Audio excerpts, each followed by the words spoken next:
Hello, everyone. Thanks for tuning in with the Brand New Media YouTube show today. Hello, Dr. Hiramalini. How are you doing? Doing great, and a very good morning to everyone from Singapore. That's where Thank I you. am today. Thank you. So today we'll be continue talking about men the mind, men the mind, where we're talking about reforming our minds. Of this pandemic has affected us worldwide, and we're talking about part one today, part two, and Dr. Hiramalini is going to go right into part three. So, Dr. Hiramalini, why don't you give us a recap of part one, part two, and just go right on into part three today? Okay, I think that would be in order. So, to quickly recap, Brenda, uh, this whole little chat is about beating the blues. It's about the other pandemic of despair that's all around the globe. Mhm. Everyone's been shaken up by the pandemic, right? Right. So, what can we do to beat the blues? Can we mend our minds? Okay, or put the mind in place rather. So we began with Eckhart Tolle, who lives right there in Canada, Mm-hmm. and he's a great spiritual leader now. But many years ago, he was suicidally depressed, and he found himself telling himself, Mm-hmm. "I can't live with myself." And then he suddenly thought, "So is there two of me? Then one must be fake." And then he realized that the phony one was the mind.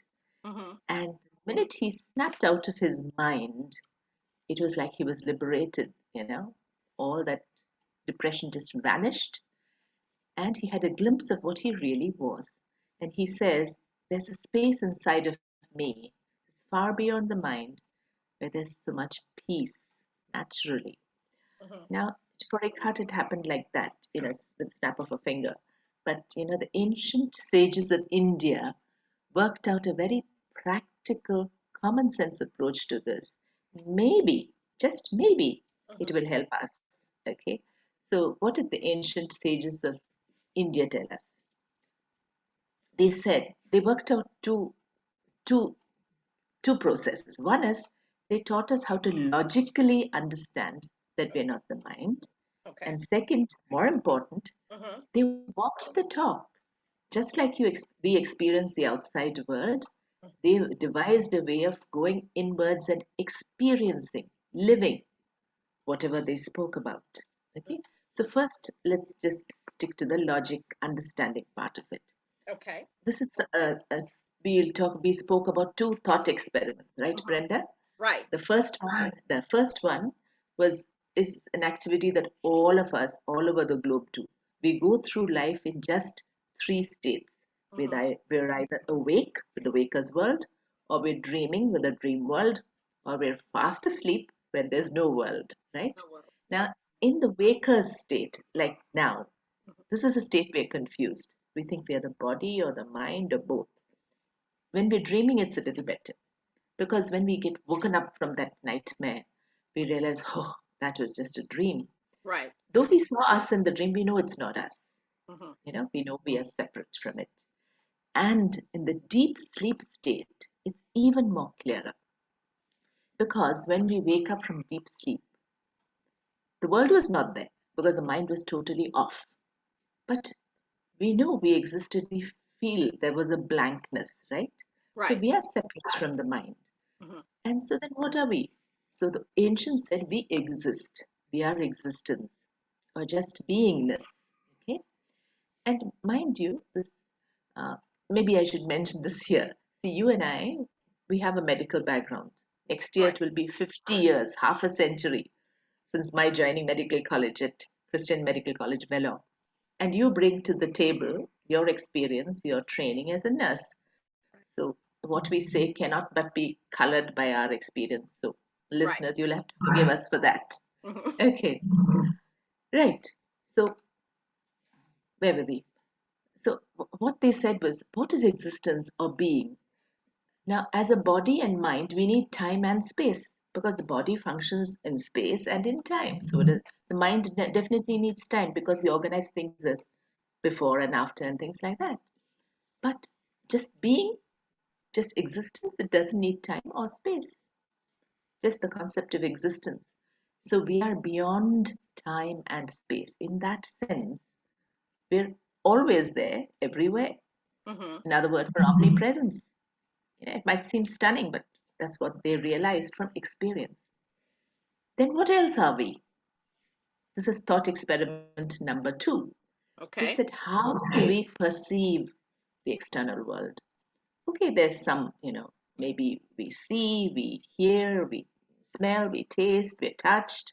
Then the sense organs converted into some electricity down the nerves and then up to the brain, and then it's still electricity.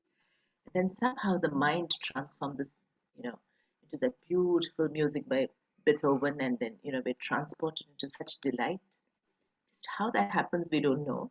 But and how does the mind perceive? They say it's because we ourselves are self aware awareness. We are awareness shining on the mind. And that's how the mind is able to perceive. Will you say Okay, that so one more time, Dr. yeah. Hiramalini? Will you say that one more time, please? How does the mind perceive? Okay. Okay. What the ancients found from their direct experience Mm-hmm. is that the we are self-aware awareness. Mm-hmm. And our awareness, we as awareness, shine on the mind. Okay. And that's how the mind perceives. Mm-hmm. So the first experiment said we are being, and this one tells us we are awareness. Awareness means knowing, knowledge. In fact, all knowledge, you could call it omniscience. So the ancient sages, not only by logic did they work it out, by experience, they say we are omnipresent, we are omniscient, we are that being in awareness. Okay? Mm-hmm. And how did they say it with such, firmness, with such surety? Because they experienced it. How did they experience it? They say just like we experience the outer world with our mind, we can experience the inner world also with our mind. The interworld. Okay, what's the mind? Quick recap. Mind has four parts, Brenda. Okay. It has thoughts, feelings, emotions is one part. Mm-hmm. Intelligence is another part. Okay. Memory is the third part. Mm-hmm. And then we have the wily ego, the fourth part. Okay. Just a few words about the ego. Quick recap. Mm-hmm. Okay, someone's sitting on a park bench. The body is sitting on the park bench. But you know what the ego will say? I am sitting on the park bench. Okay, there's somebody who's worked out a physics problem. Very, smart solution. His intelligence has done it. But you know what the ego will say? I cracked the problem. Okay? Or somebody goes in for a, memory contest. Mm-hmm. Okay? And he wins it hands down. It was won by the memory. But you know what the ego will say? I remembered everything. Okay? So it's this grabbing part of the ego. And worse, it deludes us into thinking that Mm-hmm. we are it. You see, most of us end up thinking that we are our minds. Right. And that's what Eckhart was suffering too. And the minute he could put some distance between his real self and the mind, his problems sat very lightly on his shoulders. He snapped out of the depression. Mm-hmm. So that's what we've got to learn to do. Now, how do we go inwards? And how can we also realize that we are being and we are awareness? So they say that's when Brenda they use the analogy of the lake, The right? lake. I love that analogy. I love Right. that analogy of the lake. So the mind is like a lake. With now, suppose a lake has crystal clear waters and it's still. When you look at it, you can see the depths. You can see Mm-hmm. right down. Okay. Mm-hmm. But if it's all muddy and agitated, can't see anything. So they tell us that our minds are muddy and agitated by thoughts, feelings, and emotions which rush into it. Mm-hmm. Okay. Now we'll go to where do thoughts, feelings, and emotions come from? Mm-hmm. Now, in part one and part two, we saw two sources. One is the instinct. Mm-hmm. We share that with animals. Okay, we have hunger. Hunger is not just for food. Hunger to see, hunger to hear, hunger to smell, hunger to taste, hunger to experience. Okay, so there's so much of an onrush of these thoughts, feelings, emotions. Then the urge to procreate, just like animals. Okay. Then we have this urge to sleep or just laze around. Can you see dogs lying in the sun? We like to do that too, right? Yeah. Huh? Yeah. Okay. And then fear. Mhm. Anything for bodily survival. This we share with animals. So these thoughts and feelings keep rushing into our minds. Mhm. Then we have the thoughts, feelings, and emotions of that me, mine, I, me, mine, That ego. ego. That ego. And that's yeah, and that's wanting this and wanting that, and Yeah. greed and anger and pride and arrogance and envy Mhm. and then this deluded feeling. We see death all around us every day. But you know what we Every believe? day. We'll die. Okay, huh? Mhm. So so we live driven by these thoughts, feelings, and emotions. Now, what is the third source? That's where we'll begin today's session. Okay, so The we're ready third to start. source, We're ready to start series 3 right now. yeah. Okay. Now, the third source is our heart, not the physical heart with the ventricle and atrium and all that. No. Now, Brenda, I'll ask you a question. Now, your grandchild asks you, Grandma, do you love me? And you say, Yes, I Yeah. swear. Where does your hands go when you say, I swear? Does it go this way? I No. swear. Or does it cover your ear or your nose or your shoulder or your kneecap? No. No. Where does your hand go? It usually go Yes, straight here, right? straight So here. Mhm. instinctively we know that somewhere that I-ness is somewhere in the heart. Okay.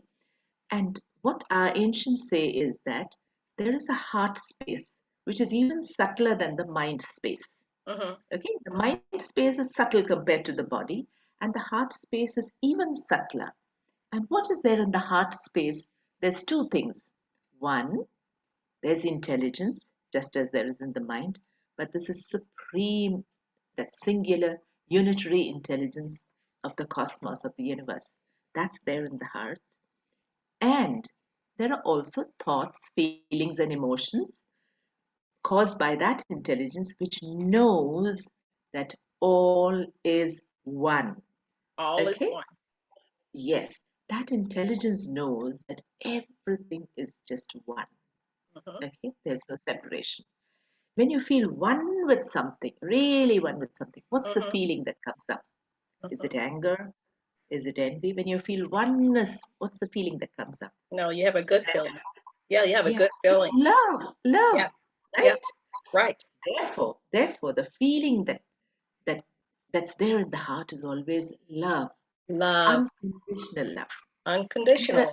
yeah, there are two things that are not there in the heart space, which are there in the mind space. And these two things that are not there in the heart space are one is memory and the other is ego. The heart space is unsullied. It's not spoilt by ego or memory. What do I mean by that? Now, Mhm. Brenda, suppose just imagine you walked into Marks and Spencer's and you bought yourself a lovely warm coat, say for $500, really expensive. And you stepped out and you're going to your car and you see this old lady across the road and she's in some shabby, torn sort of outfit and she's really shivering. You know what your heart will say? Let me give that coat to her. Okay? Mhm. But you know what your mind will say? Keep I that just coat. paid I just paid $500 for this. No way. But I do have some old coats lying at home. Maybe I'll Coat. go home and I'll pick up one or two. And when I come this side, if she's still there, I'll give her one. Mhm. You see? Mhm. So memory corrupts our mind. But at the heart intelligence, you feel at oneness with her and you want to give. Mhm. That's true. Right? That's true. Okay. So the heart space does not judge because there's no memory and it's pure intelligence. Okay, and it always operates from oneness. That's why it's like the conscience. Okay, your Mhm. conscience always guides you right, but it's the small voice and it's drowned out by the chatter of the ego and the instincts. Okay, Mhm. so what are the thoughts then and feelings and emotions generated by love in the heart?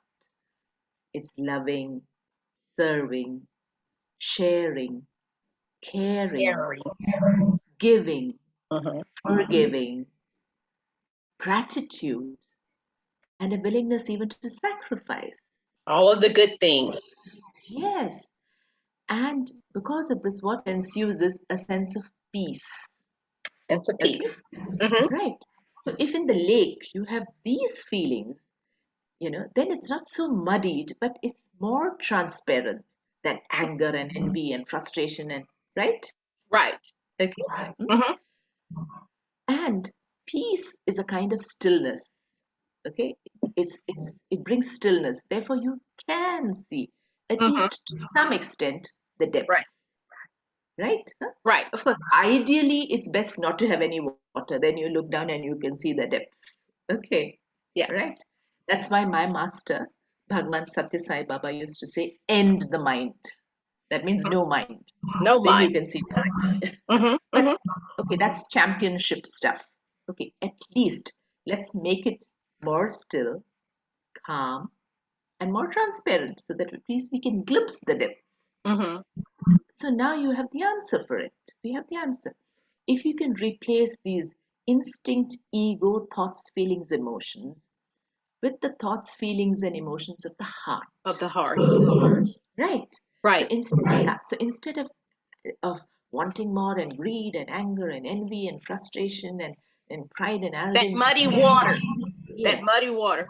If you can replace it with loving and serving and giving and forgiving and Clear that sharing water. and Clear caring the water. and Mm-hmm. gratitude and Mm-hmm. sacrifice. So this is what all the ancient masters taught us. Mm-hmm. Everyone, right from, chronologically, okay, the great Jain masters, Zoroaster, the Jewish, great ones, Mm-hmm. Mm-hmm. the great sages of India, Mm-hmm. Buddha, everybody, Prophet Muhammad, Jesus, Mm-hmm. everyone taught this, Right. that we had to cultivate the qualities of the thoughts, feelings, and emotions of the heart. Of the heart. I remember in the convent school where I studied, they used to have this picture of Jesus, and his hand was always something like this, like this near the heart, Yeah. like pointing out this is oneness here, you see, Mm-hmm. Mm-hmm. right? So that's what we have to cultivate, and that takes some effort. Mm-hmm. Now, Right. suppose you have a plot of land, Brenda. Mm-hmm. Do you have to plant? Do you have to plant weeds in them? Mm-hmm. Weeds just sprout up, right? Right. Nobody needs to plant weeds. Okay. So instinct and ego will sprout up. Those thoughts, feelings, no effort needed, they'll come. Right. Okay. Mm-hmm. In different proportions and combinations. Right. But if you want to create a lawn and a beautiful garden, will they just sprout out by themselves? No. We have to put in some effort. Right? So to grow a beautiful garden and lawn of the heart, we have to start practicing in Mm-hmm. our thoughts, in our words, and in our deeds this loving and serving and caring and sharing and da da da da da. Right? Right. Right. This is what I touched upon last time, that all these things are learnt best when we are young. And that's why our children, when they need to go to school, they need to be taught these things. They're far, far, far more important More than important, science and very, math very and history and in depth. everything else. Right. Yeah, Right. this is the most important thing. Okay, and now to go back to the sages. Okay, once they found that this heart space, the subtle heart space, Mm-hmm. had the supreme intelligence and love, and that gave them such a great sense of freedom, an infinite freedom. It was so liberating. It was so blissful. You see? And Mm-hmm. so we said, we are bliss. That's what we are. So we are being, we are awareness, and we are bliss. This is what they passed down to us as a legacy. And they said, you can do it too. They said, if I can do it, you can do it. Mm-hmm. Just follow these same steps. Mm-hmm. Okay? In So fact, my important. master, yeah, Very my master, important. right? Satya Sai Baba, my master, used to say, in fact, he directly told me once, being, awareness, bliss, always is Baba. Because he was constantly in that, he lived from that identity.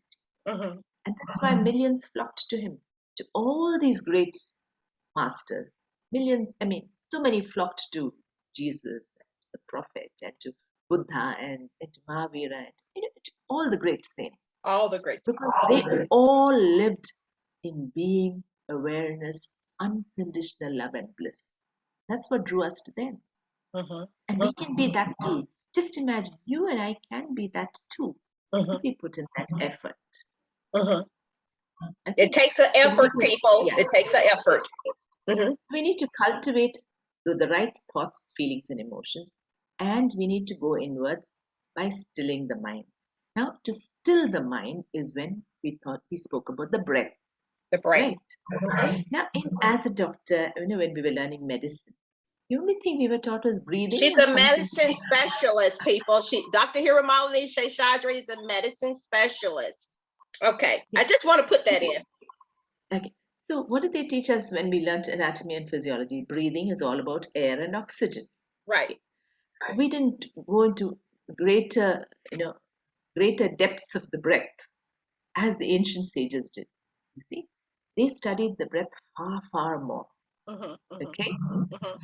and they said that this breathing is actually a vehicle for life energies. Life energies. Okay.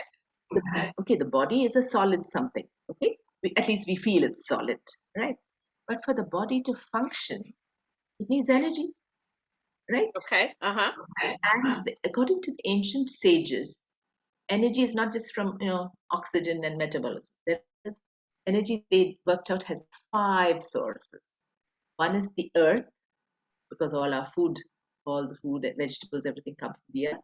Dr. Hiramalini, Second, hold just one yeah, moment. Just one moment, please. I don't know if you still see me or not, but yeah. something happened. Okay, are you here? Yes, I'm Okay. here. I could Okay. see it. You can continue. Uh-huh. Okay, so the one source of energy is the earth itself, from which we get all the grains and the vegetables and food. Water is another source of energy, according to the ancient sages. Okay, Mm-hmm. now modern medicine may agree, may not agree, but this is what they said. Okay, but we're coming around to this that water has memory, and water, which makes us 70% of the body, would have a far bigger role than we could ever imagine. Okay, Okay. then the fire element. They say the sun. The sun is a source of energy. The sun. Even today, now Mm-hmm. modern medicine may not understand this, but there are people in India who don't eat for months or years on end. They just get their energy from the sun. Okay. As a medical person, I don't understand it. When I see it happening in front of me, I have to accept it. I may not understand it, but it's possible. Okay. Mm. Food for thought. Then we do get energy from the air, from oxygen, as we Right. all know, Right. and the metabolism. And the ancient sages also said that we can get energy from space, from our thoughts. Our very thoughts can provide us energy. Okay? For instance, this love and bliss, this love is the greatest force, they tell us. Okay? The ancient sages used to tell us that love is omnipotent. And Omnipotent. medically, yes, it can do anything. It is the greatest force. Love is very And strong. Love is very modern strong. medicine, modern medicine is coming to that. There's a famous cardiologist in the US, Mm-hmm. Dean Ornish. He Okay. speaks of a spiritual heart. He's a cardiologist. He speaks of a spiritual heart and the Okay. power of love to heal, to mend. Mm-hmm. Okay, so science is also veering to that. Oh, Science, okay. science is still shy of the word love. Mm-hmm. Okay, Mm-hmm. medical conferences you won't find this word love very much. Okay. Yeah? It's considered a fringe area. But then there are many, many scientists who believe in it, and because their papers won't get accepted by this, hard-nosed academia, they write books Right. about it. Right. Right. Okay, the healing power of love. So much, so many books are there. Okay? So we are, in fact, according to the sages of India, Okay. we are omnipresence, that is being, Mm-hmm. omniscience, that is Mm-hmm. awareness, Mm-hmm. and omnipotence, Mm-hmm. because of the unconditional love in our heart. And love is infinite. You can keep giving love and more comes. It never gets over. It's So we have beginningless. more love. If we have more Yes. love in our heart, we can cure just about anything. Is that right? Exactly. Right? Right. So we are omnipresence, omniscience, and omnipotence. That is our identity. That And can you see this, clear yes, the mind. A lot of criminals can get, if they have more love in their heart, they'll stop all of this killing, they'll stop all of everything that they're doing. They need more love in their heart. Wouldn't you think so? absolutely. So there, we have a key. We have a key to solve a lot of the problems that are surrounding us now. Okay, we just need to know how to get the key and how to use it. We Mm-hmm, seem to have lost it. We just have to find it and use it. mm-hmm. Mend the Okay, mind, mend the mind, people. Mm-hmm, all right. Now, what is the evidence that there is a supreme one, that is a supreme intelligence that is omnipresent, omniscient, knows everything, and is full of unconditional love and therefore omnipotent? What's the evidence for that? The ancient sages of India, for them it was very simple because they experienced it. They knew how to go inward through meditation and experience it. mm-hmm, And they say you follow the steps. And they've given us the steps. mm-hmm, One step would be practicing growing the thoughts, feelings, and emotions of the heart. mm-hmm. That is loving, serving, caring, sharing. So put yourself into those kind of activities. Okay. Then to still the mind, you use the breath. There's a whole science to it. According to the ancient Indians, it's called pranayama. Prana means Pranayama. life. Pranayama, yes. Okay. And this, if you put pranayama on Google, you'll get any number of a zillion references and YouTube videos and everything. Okay. Mm-hmm, So it's using the breath to channelize your energies. mm-hmm. And this can lead to controlling your thoughts. You can't directly control your thoughts, but by slowing the breath, By you slowing can the control brain. your thoughts. Yeah, Listen, you can. people, I want Yeah, to make sure they understand. Listen, people, you can slowly your thoughts by controlling your breath. By brain. learning to control the breath. Now, this little conversation that we're having, this chat, is only a teaser. It's Mm-hmm. like a trailer. Right. Those who are really interested in, there's so many ways of controlling the breath. There's alternate nostril breathing, there's Uh-huh. slow breathing, all kind, abdominal breathing. The Abdominal thing breathing. is, yeah, those who are interested And can that's look up from the. and learn more about it. Mhm. And what they tell us is that if you master the breath, what's the relationship between the breathing and all these energies? They say the breathing is like a vehicle for the energies. It's a vehicle, it's a container for the energies.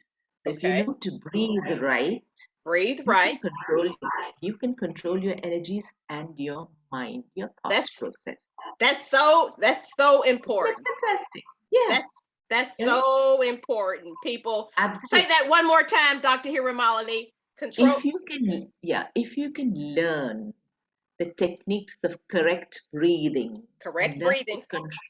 learn to control your breath, which you can learn from any number of videos and written work or directly from many masters who teach pranayama, then you can control your mind, your psychological processes to a great extent. 100% is what the great sages say. And if your mind is 100% fine, that's great. No matter what happens outside of you, Mm-hmm, pandemic, whatever emic, doesn't matter. mm-hmm, You are fine inside.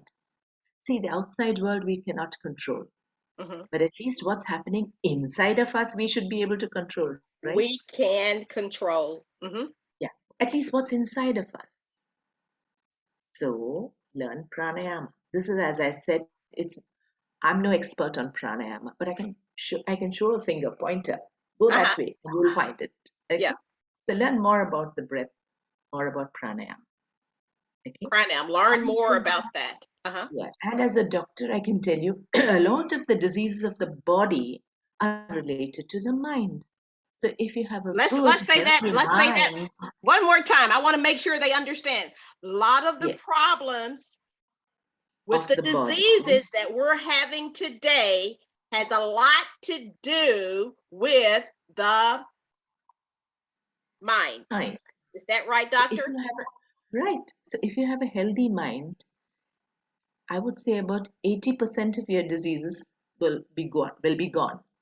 You see, we'll still have some infections and accidents and trauma and etc. etc. But a great chunk of diseases will automatically come down. And isn't that great? Okay. And then there is this question. As I said, the ancient sages said, yes, there is the supreme one from experience. Now, what does science say? What does Okay. science say? What does science say?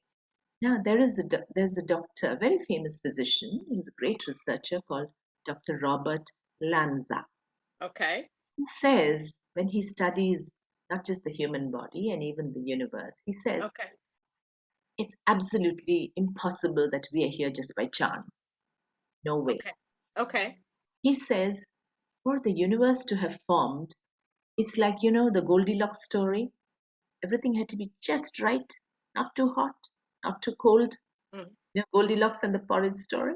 mm, So things had to be so perfect for creation to happen. You see, if gravity was one bit less, then we'd be flying off. You and I wouldn't be able to sit and do this. mhm, Okay? So things had to be so perfect. It was so intelligently done. It just can't happen by chance, by mhm, random chance. See? And in fact, if you look at the inside of a cell, nowadays everybody's talking of mRNA vaccines. So everybody has heard this word RNA. RNA is formed in the ribosomes. The ribosome is such a perfectly crafted machine. It needs intelligence to create something like that. mhm, It couldn't have just happened by chance. mhm. Yes. So there is definitely a supreme intelligence behind all this creation. There has to be. It stands to logic. Okay?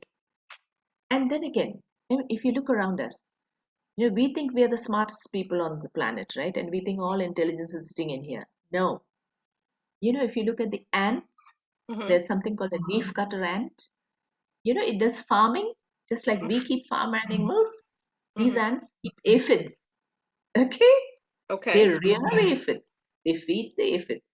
They see to it that the aphids don't wander about because they like the sweet something that the aphid produces. They feed on it. And this little ant has no brain as such. Mhm, Okay. So mhm. where's this intelligence? When they come together from the space around them, they seem to get the intelligence. So Right. there is intelligence all around us. Mhm, And if you just observe what's happening around us, look how the sun, the stars, how the planets, mhm. everything, you know, i- it's it's functioning to such perfection, Yes. right? Right. So there is the supreme intelligence. We would be very stupid if we thought that just our brains had all the intelligence. That would really be stupidity. Right. There is intelligence out there. There is a supreme intelligence, and it is a loving intelligence. It has Mhm. unconditional love. Unconditional love, people. Yes. So an unconditionally loving, supreme, one intelligence. That is what is a, you could call it consciousness if you want to Uh-huh. sound scientific, or call it divinity, or good old God, or whatever. Mhm, mhm. See? Now the question was, why on earth did this being awareness, why did this God want to create us? I mean, what was the purpose of all this creation? Okay. There again, what the ancient sages of India, what they deduced from their experience was that this supreme one, they just called it that because it's beyond form, it's beyond gender, it's beyond expression. They said that wanted to experience itself, just wanted to give love and receive love. And that Give is why love and receive love. and that is why that from its own self created all of creation, including us. Okay?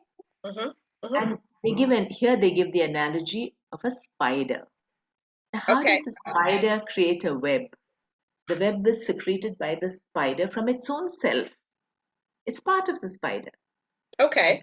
Okay? And after some time, the spider consumes the web as well. Mm-hmm. It just goes back. So they say that which is the creator, from the creator's own self, it's a supremely unconditionally loving intelligence. Mm-hmm. Okay? I always From that, wonder. I always wonder how that web got there. I always wonder how the spider web got there. But continue, please. so they say, that from its own self created all of creation. Okay. And why? To experience itself, Mm-hmm. to give love, and to receive love. Okay.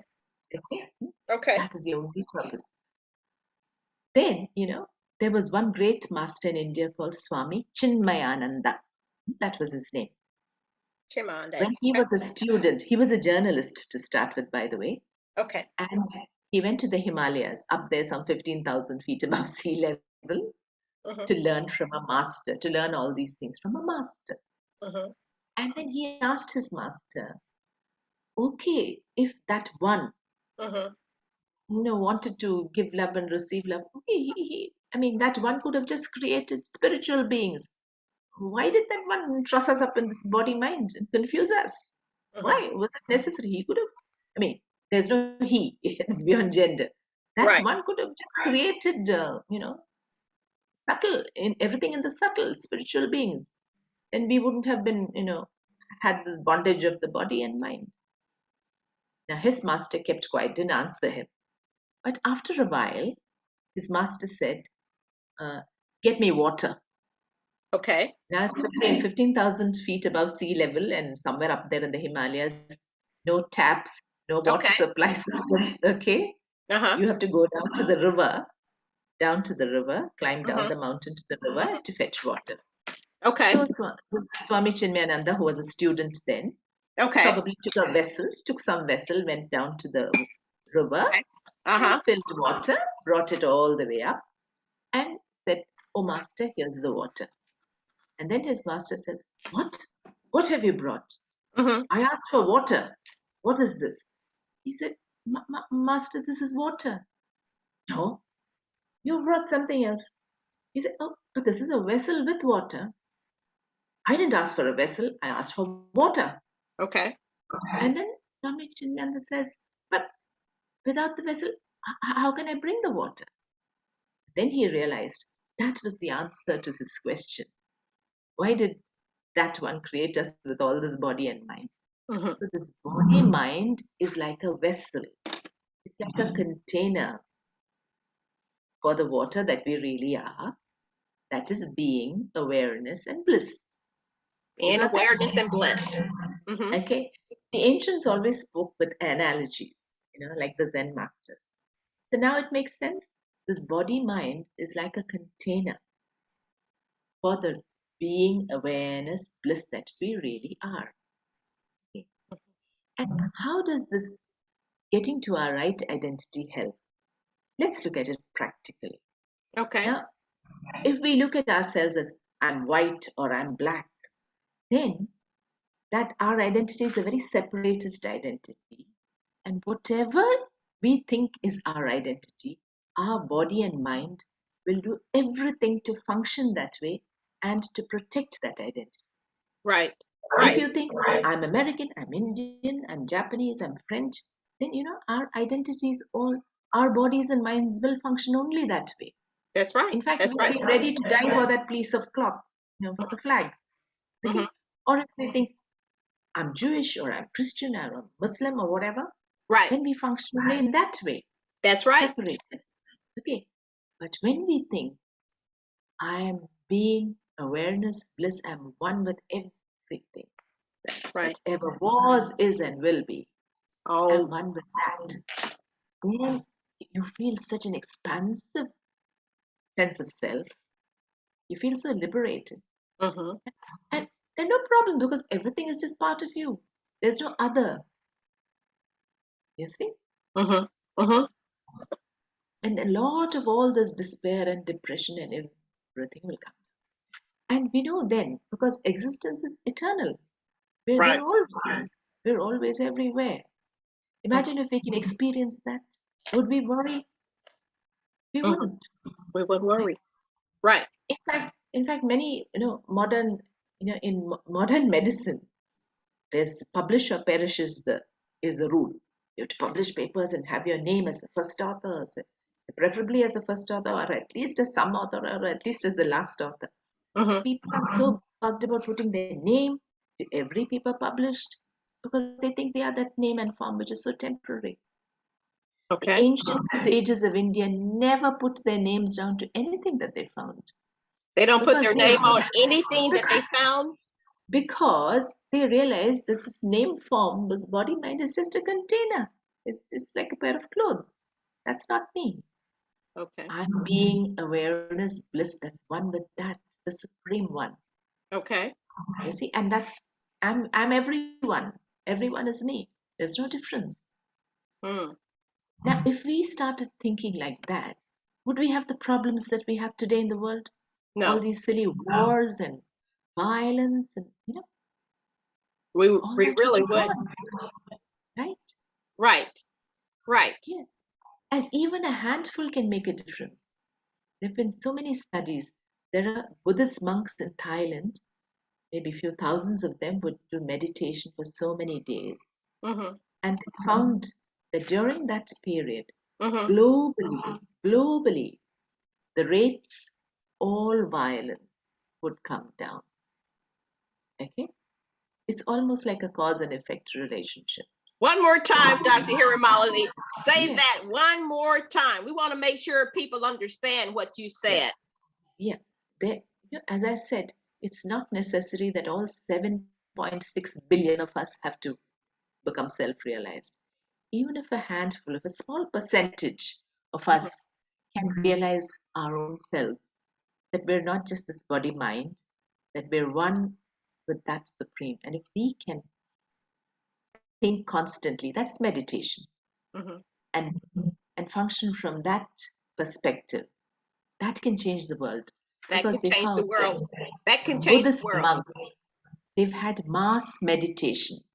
Mass Buddhist monks of meditation. Thailand, yes, Mhm. yeah, Buddhist monks of Thailand, many thousand of them, would meditate continuously, okay, for a period of maybe 2 weeks, 3 weeks.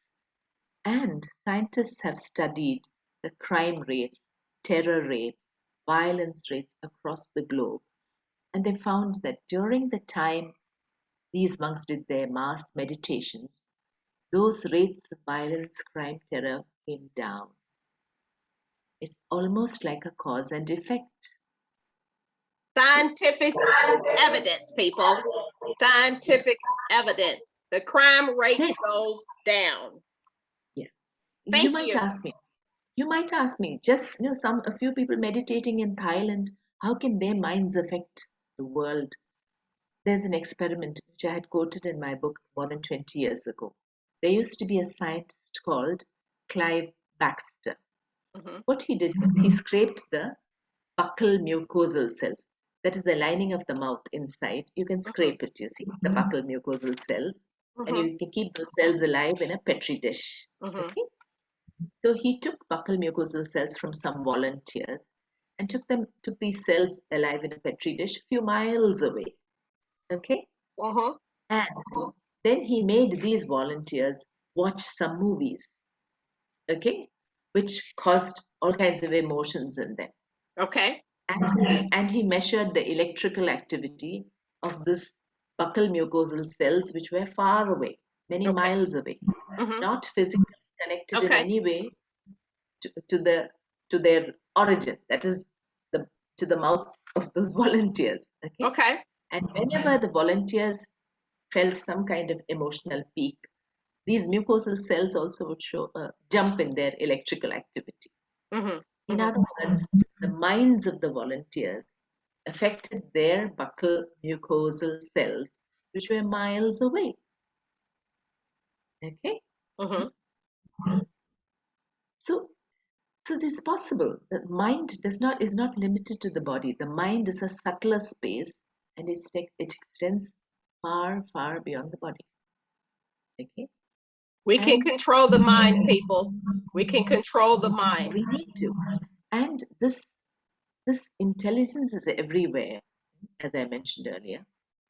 Today, we know from scientific experiments Mm-hmm. that even particles, photons, which are like the size of electrons, their behavior changes when we observe them. Okay, it's funny. So there is So an complex. awareness even there. There's an awareness even there. Mm-hmm. You see? So awareness is everywhere. All It's around not us. just inside our brains. Okay? Mm-hmm. Even tiny photons show awareness. Mm-hmm. Okay? Mm-hmm. And in fact, both modern science and the ancient sages of India are coming to the same conclusion. What Robert Lanza says, he says it's an observer dependent world because your Observant, world does not exist. Yes, you're an observer dependent dependent world. world. Uh-huh. See, Brenda, now you can see me on your screen, right? Right. Right. And you're seeing me, right? Right. So if I ask you, where am I? Where's Hiramalini? You might point to the screen. Okay? But actually, what's happening? There's some light entering your eye, okay? And it gets converted into electricity from the retina and goes to the brain.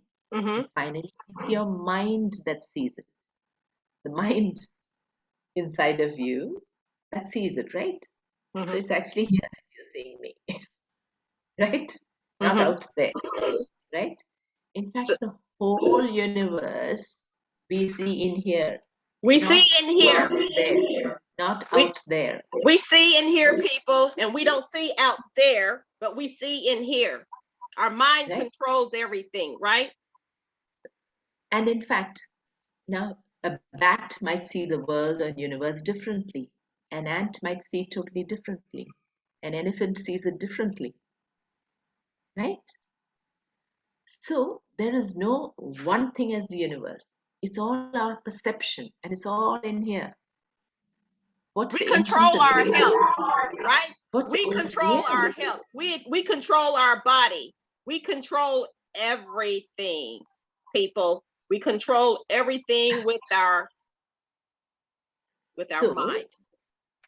see, the ancients of India used to say Mano Moolam Idam Jagat, which means the mind is what creates the universe.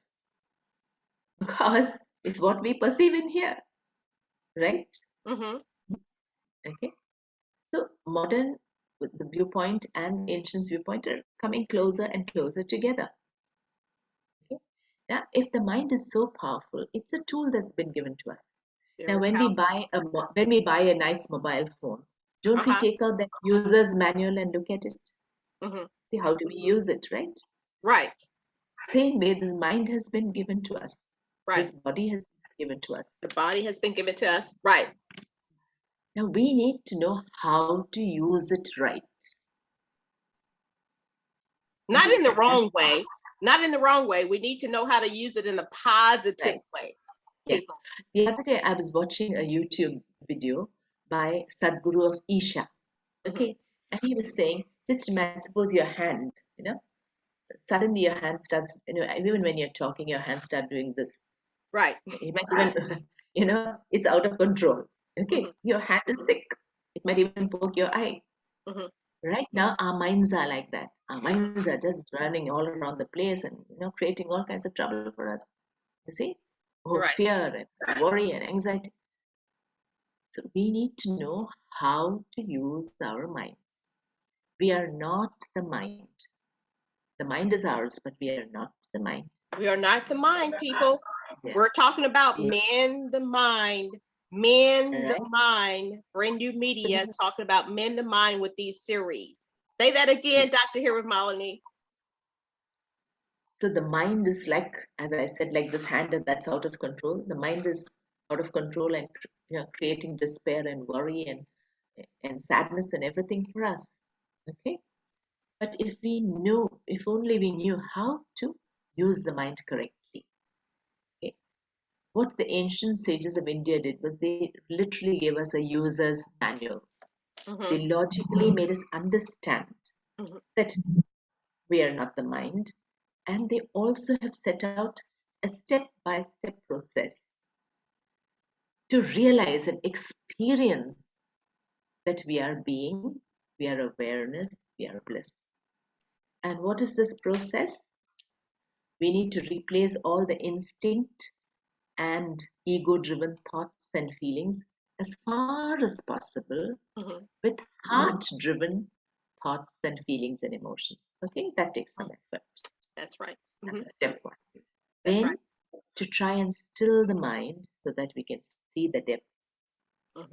we need to learn how to control our breath, because Mm-hmm. the breath is the vehicle for all life energies, and the breath can affect and control our thoughts, which are otherwise very difficult to control.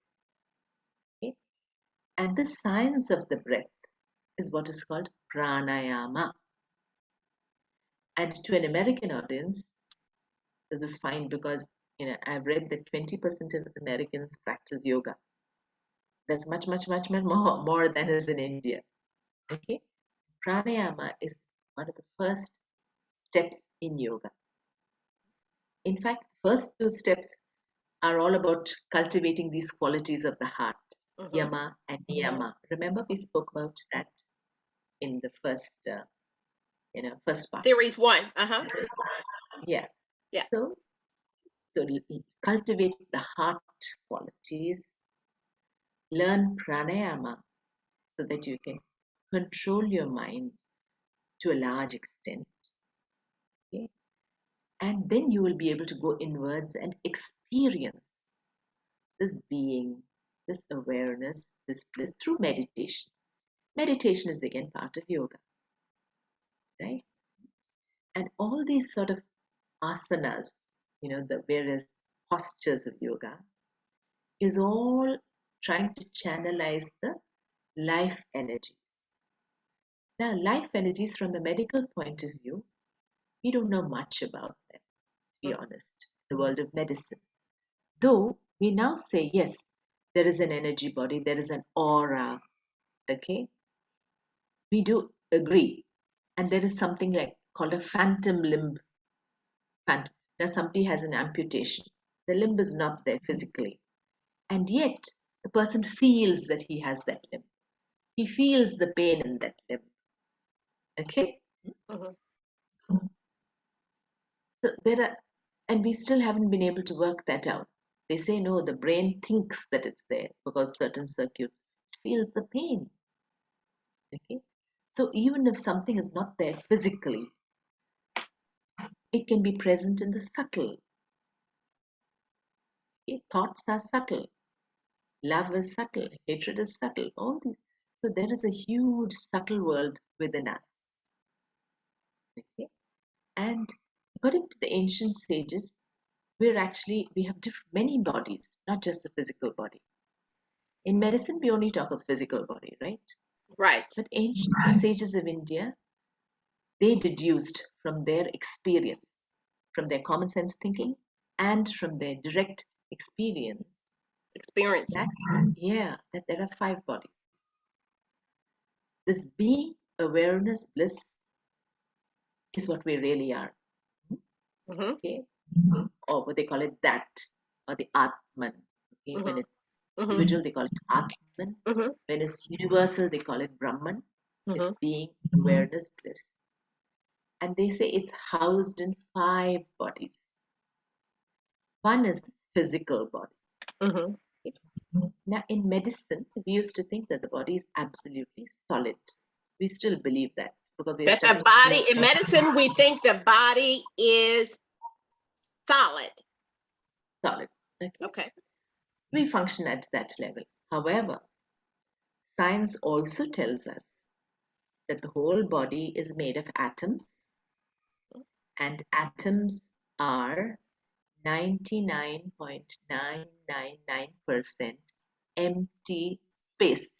Empty space, people. Atom is empty Okay, space. which means your body and my body is actually empty space 99.99%. Okay. Empty space. Then why is it that we feel it's solid? Now, there's an explanation for that. What's the explanation why we feel our body Now, is solid when it's only if I 99.9%? It's only empty, 99.9% space. Okay. okay. Now, suppose I take this mug and I Uh-huh. want to dip into the tub and take water like this. It goes Okay. in easy. We're gonna fill But if our I cup try, up with water, right? Okay. okay, now wait. Now, suppose but instead, if I take this cup and I try to press the water down like this, then I Okay. will find that the water is trying to press it up, right? Uh-huh.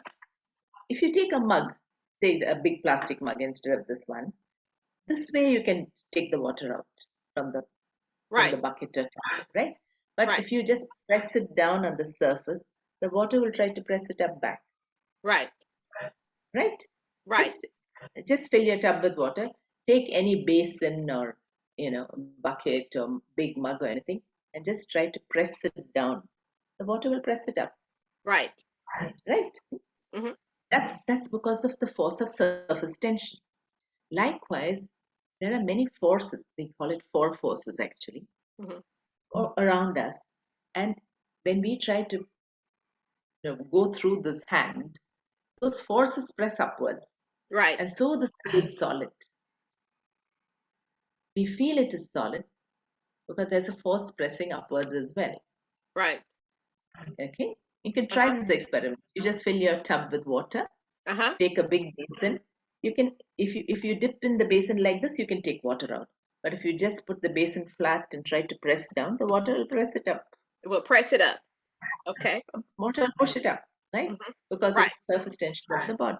Mm-hmm. So it is because of these forces that this 99.99% empty space feels solid.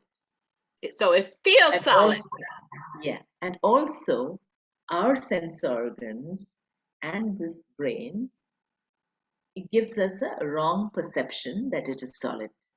So it's our brains that think it's solid. Yes, so our perceptions are not always 100% correct. We know that all the time. In a desert, we see a mirage, we think that's water. It's not water, it's the mirage, right? So our perception can be so faulty. And so to just depend on our perception would be rather foolish, Mm-hmm. Mm-hmm. right? Mm-hmm. Like we can't hear every sound. There's sounds which are above a certain frequency we can't hear, below a certain frequency we can't hear, Mm-hmm. but that doesn't mean they don't exist, right? So Okay. to just depend on our perception would be foolish, right? There's Mm-hmm. much more than we can perceive Mm-hmm. with these five senses. Mm. So, Mm. in Yeah. other words, this is all food for thought. What we're discussing today is food for thought. This is just a chat. I'm no expert, Brenda's no expert. It's been Okay. wonderful. Dr. Hiramalini, I have enjoyed this conversation. I really have enjoyed this conversation. And people, I hope you have enjoyed this conversation because it's been great. I hope you have gained some knowledge. I hope you have gained some knowledge from this conversation. Dr. Hiramalini, she is just so awesome. I just love her so much. She's a rheumatologist and a medicine specialist from India, and she have dealt with so many patients all over the world, thousands, hundreds of patients, and it's been great. And I hope you enjoying this series of Men Next the week, Mind. This pandemic has affected us all over the world, and we need to know how to reform, how to rebuild ourselves. Right? Is that right, Dr. Hiramoni? right? And, yeah, and one more point, Brenda. Now, so we've realized how important it is to realize our right identity. but there's also a very great side benefit, if I may call it.